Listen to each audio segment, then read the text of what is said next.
Now, the inmates are running the asylum, pretty much. The people advocating for terrorists, people who are akin to those who flew planes into our buildings 20 years ago, have found support on Ivy League college campuses. Yesterday, and continuing today, and probably tonight, that the police are already gearing up for, openly at many universities, they're now morphing into this achieved goal that they've always been trying to get to all along, calling for the imposition of Marxism.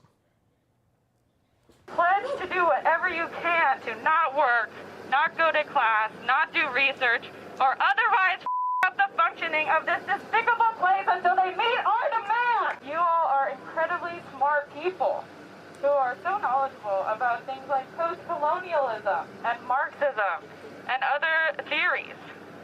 It is time for you to get out of your libraries and labs and put your theories into action and stand with them. Don't work. Don't go to class. Don't do research. This is allegedly, as we've been told, a PhD researcher who's been suspended prior. Now, draft this woman immediately because there's no shortage of global conflict under Joe Biden. These people have zero perspective on what they're calling for. They're calling for a form of governance that's led to the slaughter, the starvation, the death of over 100 million people and counting. This woman couldn't even tell you what post-colonialism means. She was just told to regurgitate this garbage. And what does she mean by put them into action? Go for it.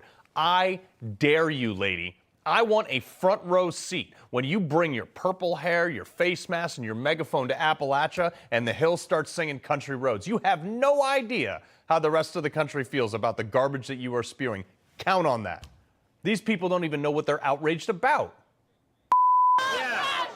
I know he's not a fascist, but it's more just of getting the community together to just go against him. A lot of people said he's not actually a fascist. So then why call him a fascist? Well, I don't know the exact definition of a fascist, so I don't know if he is or isn't a fascist. Let me educate you, little girl, who has not seen any of the evil in society. Fascism, according to Merriam-Webster, a political philosophy, movement, or regime that exalts nation and often race above the individual, and that stands for a centralized autocratic government headed by a dictatorial leader, severe economic and social regimentation, and forcible suppression of opposition. You know what you can't do in a fascist and Marxist state, girl? Protest. You can't talk bad about the government. Can't have a dissenting opinion. You also don't own your property. You don't have guns. You are a servant to the state because of the collectivism that goes with it, where some party apparatchik chooses winners and losers. Good luck trying to make the case to anyone that actually earns a paycheck with half a brain that Trump is that and Biden is not. It's not Republicans shutting down free speech. It's not Republicans trying to throw political opponents in jail. It's not Republicans trying to have you fired from your job because you won't put on a mask or get a vaccine or any other narrative to go with COVID or the radical gender theory. That's exclusively owned by the Democratic Party. Yet these overeducated, seemingly unintelligent kids with $150 sneakers, drinking a $9 cup of coffee at a $60,000 plus a year school, they are told by the actual fascist in this country that this system is comprised of either the oppressed or the oppressor, convincing them that victimhood is somehow like a form of currency and that you should seek out weakness. When have we ever had that in America?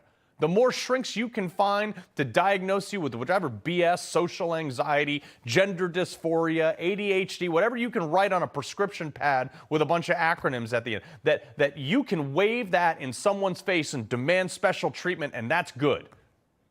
What?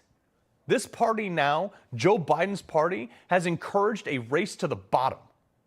And telling them that if they don't have the utopia that they want for some reason that they think they're entitled to, then they're somehow oppressed. Never mind the fact that they have food in their stomach and a roof over their head.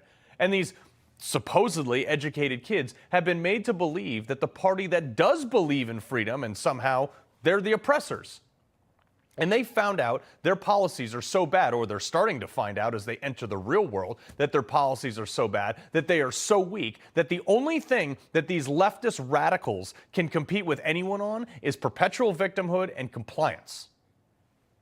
We have built a society where half of those walking around college campuses are apocalypse food, and the other half would become zombie rights advocates before being eaten.